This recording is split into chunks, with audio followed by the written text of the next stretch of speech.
How's it, everyone? My name is Jake, and welcome to somehow the third upload in a single month. I don't know how I did it, but somehow in the month of November, we managed to upload 3 different videos. I genuinely have no idea how I've done it. I feel like a madman. Ignore all the goodies that you see just off to stage left over here. I first want to give a shout out to CR and our own Kern County Foam Flingers, Lorenzo Perez, who are hosting a giveaway together. As of the day that I'm recording, CR actually posted about it himself, so I'm just going to read his post so that I don't get anything wrong, and I'm going to leave a link to everything for you to enter their giveaway together. CR and Kern County Foam Flingers are partnering up to run a contest during the month of December. Please submit your best ugly sweater pics to enter into a contest to win a modded rival Perseus, courtesy of Kern County Foam Flingers. Anyone can enter, but the winner will be picked from the USA only. Please email submissions to cedarrapidsfoamdartclub@gmail.com. Submissions will be posted on Facebook and Instagram for voting. The contest starts December 1st and runs through December 31st until 12 p.m. CST. Lorenzo and CR will be narrowing down the entries to their 3 favorites, and then the community can choose the winner. Good luck, and we hope to see some awesome ugly sweaters. And now I can give Bianca her phone back because she is just dying without her TikTok. By the time this video comes out, Thanksgiving would have already passed, so I hope you guys had a wonderful time with your family, ate lots of yummy food, and with that out of the way, Christmas is right around the corner, so 'tis the season for giving.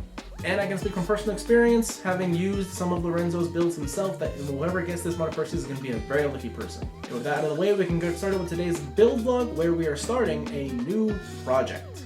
I haven't even finished going through all the current projects I have, and now we're starting a new one. This is just lovely. The Buzzbee Sentinel. I did a video on one of these a while back, and I'll leave a link to it down in the description, but now it has incredible mod potential to have incredible performance with very cheap and very accessible parts. But even unmodified in stock form, it hits like a truck and is a rarity being a lever action blaster.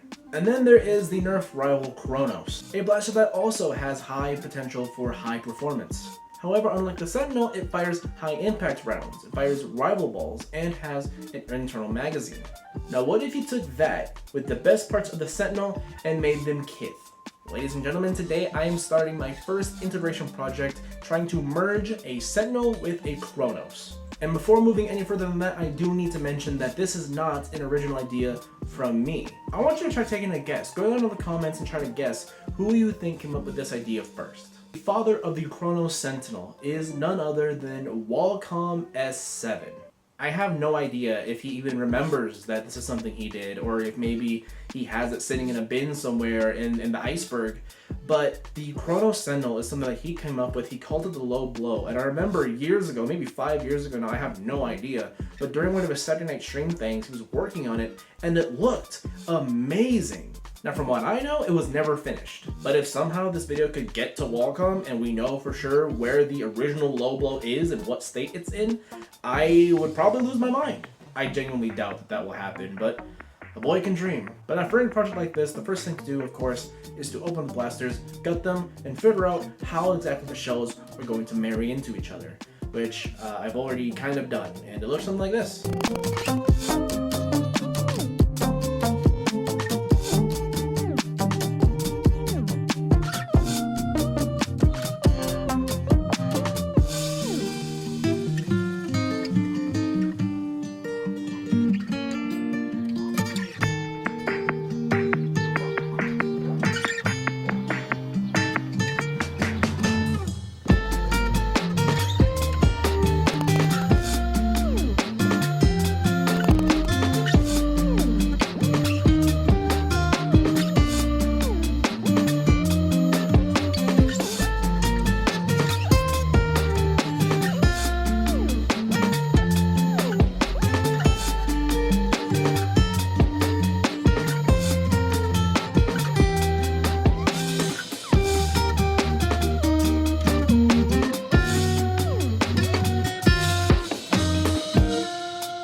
Alright, the workbench is messy as it should be, but we have, as you saw, the Sentinel opened up and the KRONOS opened up. Now, if future Jake is doing this correctly, I explained what's going on here, and I added in the time-lapse footage.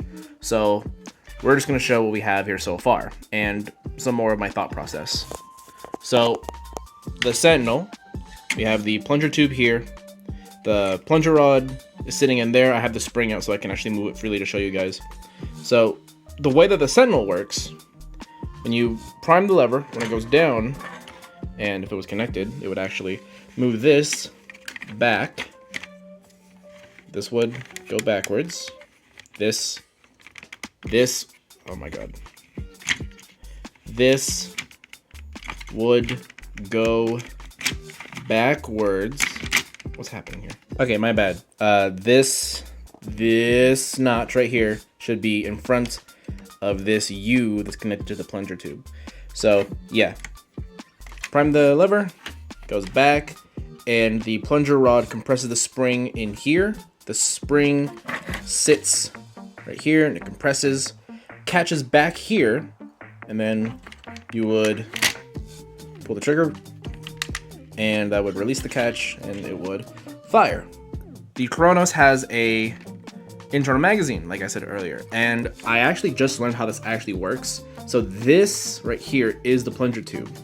This gets pulled back and it brings the entire mechanism back with it.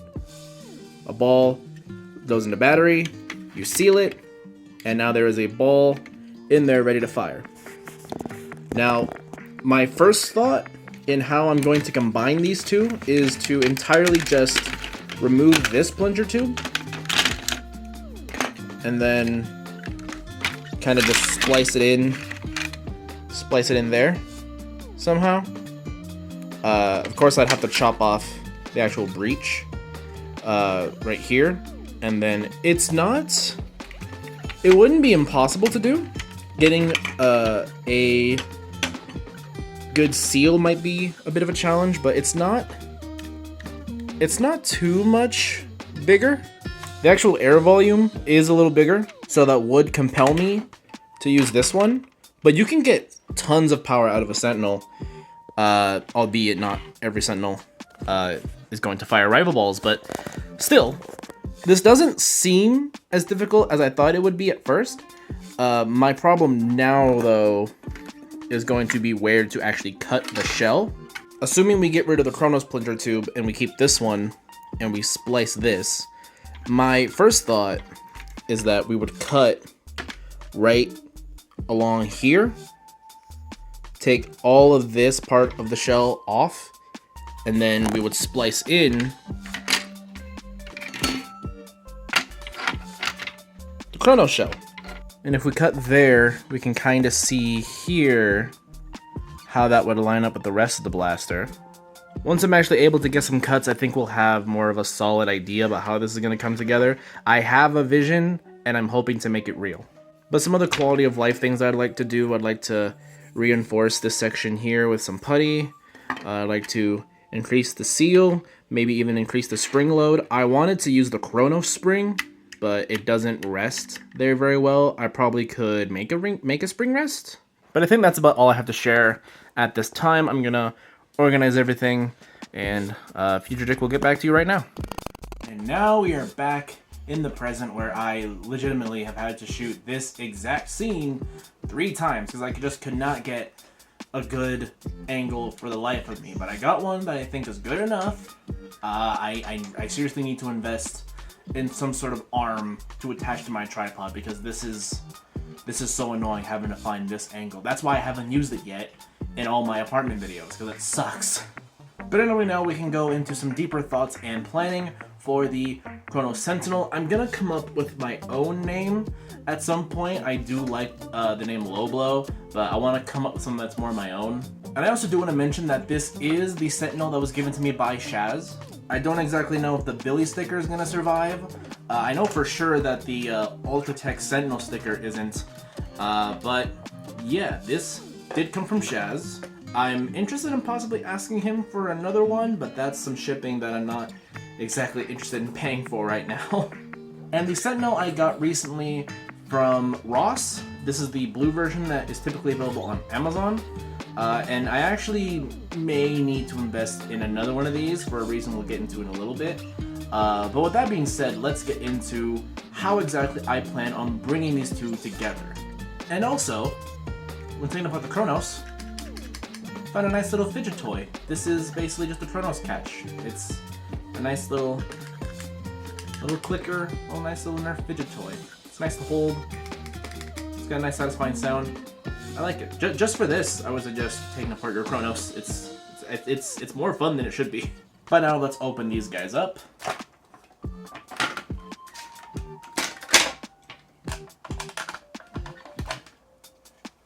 And right off the bat, you should be able to see one major change. We have chopped off the actual breech from the Sentinel. So that is gone. And now this is nice and flush. I'm actually really proud of this cut that I did here. And as you can tell, the KRONOS is missing its plunger tube, at least a part of it, which I'll show you guys right now. I cut the plunger tube of the KRONOS down to maybe about a fourth, because this is the part that is actually responsible for loading this internal magazine. The method I suggested for bringing these two systems together was to connect these arm-looking guys to the plunger tube of the Sentinel directly.